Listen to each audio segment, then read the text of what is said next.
The first thing that I remember is waking up in the car. I was lying on my right side across the back seat. I sat up, and me Uncle Jimmy was crouched down in the foot area. He was a volunteer firefighter for that area and responded to the call. I was surprised to see him and asked him what he was doing there and what had happened. He told me that I had been in an accident but was going to be fine. He was holding me hand. I said, "Oh, okay," and laid back on the seat. I remember clearly thinking, I am lying me face down on a bunch of broken glass and I don't even care. That is very strange. I had noticed that everyone else was gone and I did not care about that either. Then there was a loud grinding noise and Sparks' Uncle Jimmy said that they were cutting the door off to get me out then black. He told me later that I had been conscious the whole time talking to him. They all thought that I was fine and they left me till the last. You have to understand that we were way out in the country. We were all farm-grown kids, so they had to choose who went first as they only had a couple of ambulances at that time. I do not remember anything other than that about 1 minute. He also told me that when the ambulance attendants tried to pick me up that no matter where they touched me it hurt so much. He said that I took control and told them to put the board beside me in the car. I did a one-handed push-up and directed them to slide the board under me, so they did that and took me away lying face down on the board. The next memories are fleeting. Lines on the floor going by as they wheeled me into the hospital. Cold scissors going up the side of my legs as they cut me pants off. Apparently I was very angry with them ruining me new jeans. My parents told me that they sent me sister and I to a big city hospital as the small hospital in Simcoe was not equipped to deal with our injuries, so they sent us to Victoria Hospital in London. My next memory was the near-death experience. I don't know exactly how much time had passed. I know now that I was in London. I was floating in the air over my bed. My father was beside the bed in a chair, his elbows resting on his knees, chin resting in his hands. He had on an off-white long-sleeved kind of dress shirt like they wore in the 70s, and somehow I knew that he was praying for me. I remember trying to make sense of the bars and ropes that were attached to me.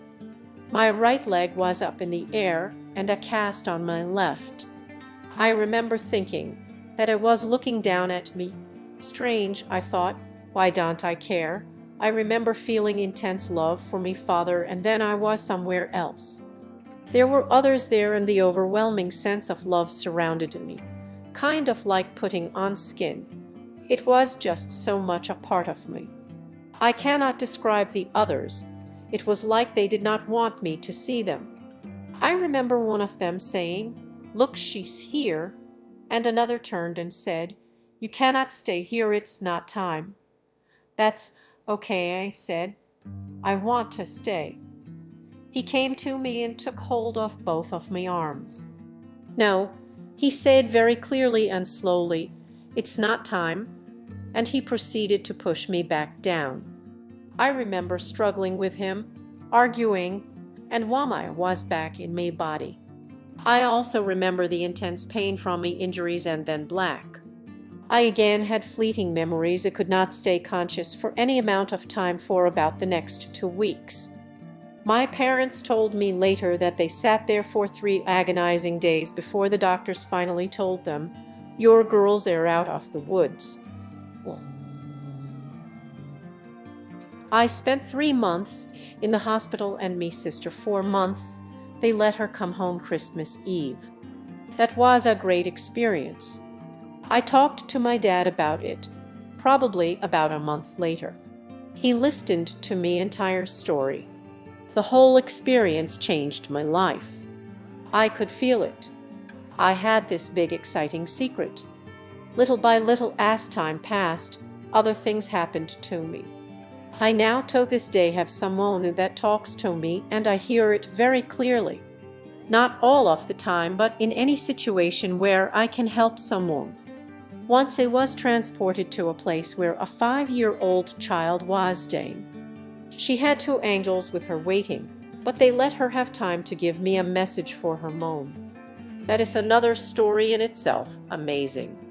And another young man who he knew that was killed in a truck rollover came to me 7 days almost to the time of the accident. He had a demon-like creature on his right with its hand on his shoulder and an angel on his left, right in me living room. He was terrified. I immediately went into this deep prayer. I don't know for how long, and when the moment broke, and I looked up, he smiled. The angel grabbed him around the waist and flew off with him. The demon thing hissed and snapped at me for a moment and flew off the other way. That too is another story. I know it sounds unbelievable, but it is so true. There are so many things like that have happened since. It is wonderful, but kind of lonely, as I really can't talk too much about it. I even had a mouse like on the Green Mile movie. A wild field mouse came into me house and sat with me while I was going through a very hard time. But the clincher was that me sister came down to me house one day while I was away and killed it. Now I have a question for you. What happened to me sister? She is not the same, but the other way. She is not a nice person. She always was kind of mean and vindictive growing up, but after the car accident she started doing things to mess me up. It has gotten considerably worse over the years. I don't understand, but I stay away from her as much as possible. I have tried to talk to her so many times about these things, but she just puts me off, laughs at me, and tells others that I am nuts. Oh well, I would much rather be me. Thank you for listening. It feels good to tell someone who gets it.